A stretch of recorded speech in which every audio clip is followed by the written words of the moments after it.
In this video, I'll talk about a popular and simple lesson planning methodology called PPP, or the 3 Ps. PPP stands for Presentation, Practice, Produce. This approach is great for beginner teachers because of its simplicity. So what does a PPP lesson plan look like? In this approach, the teacher provides the rules of the target language up front, then leads the students through a series of activities to practice, then independently use the target language. A PPP lesson is divided into 3 distinct sections.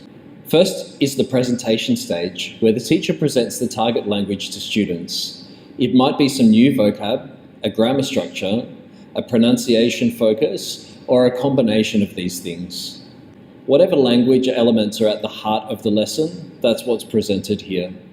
At the presentation stage, you're often working with the whole class at once or arranging your students into large teams for activities.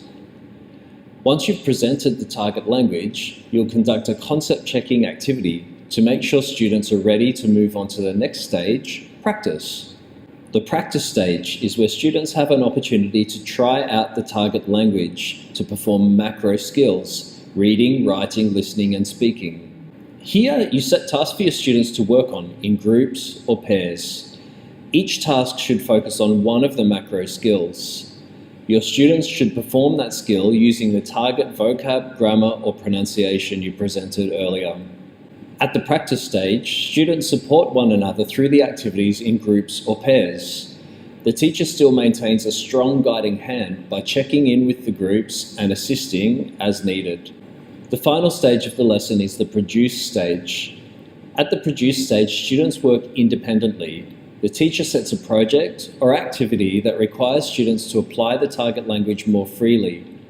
Typical activities could be writing a passage, drawing a poster, planning and giving a presentation, anything that gets the student to apply the language in a more natural way.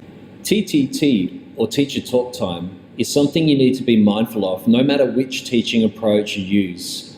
You should present plenty of opportunities for your students to speak and contribute in English, minimizing the time that you're talking.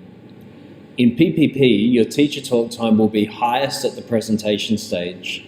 As you progress through practice and produce, your teacher talk time should reduce significantly. By the end of the lesson, all you should be doing is checking in with individuals and giving a little feedback. Just like teacher talk time, the way you arrange your students changes throughout the lesson.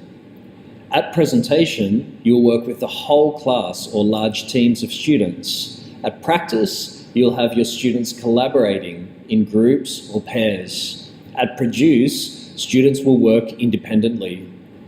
The teacher-centeredness of this approach reduces throughout the lesson as students become more confident and independent with the target language.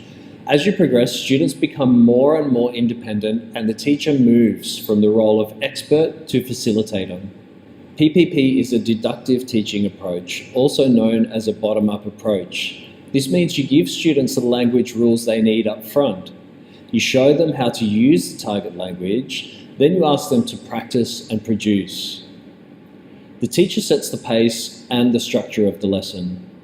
There are a few drawbacks with deductive approaches like PPP. PPP might not be student-centered enough for more advanced learners. They might find it boring because it's not challenging enough. With PPP, the teacher does most of the work in presenting the language elements to students. PPP doesn't allow students to discover language themselves, so they might not retain the knowledge as well as with other methods. There are situations when a deductive approach like PPP works really well. See if you can think of 3 times when a deductive teaching approach would be helpful. PPP is a great methodology for beginner learners and for beginner teachers. It's simple, straightforward, easy for the teacher to plan, and easy for the students to follow. PPP allows you to set your students up for success and boost their confidence and motivation by building up their English language knowledge before introducing more student-centered teaching methodologies. With PPP, it's easy for the teacher to manage the timing of the lesson. The teacher pre-plans activities and how long they will take, so timing is predictable. PPP is a great cultural fit for students who are not used to uncertainty, who are intimidated by authority, or have a high level of restraint embedded in their culture. These students might be more comfortable with the tight, predictable structure that PPP offers.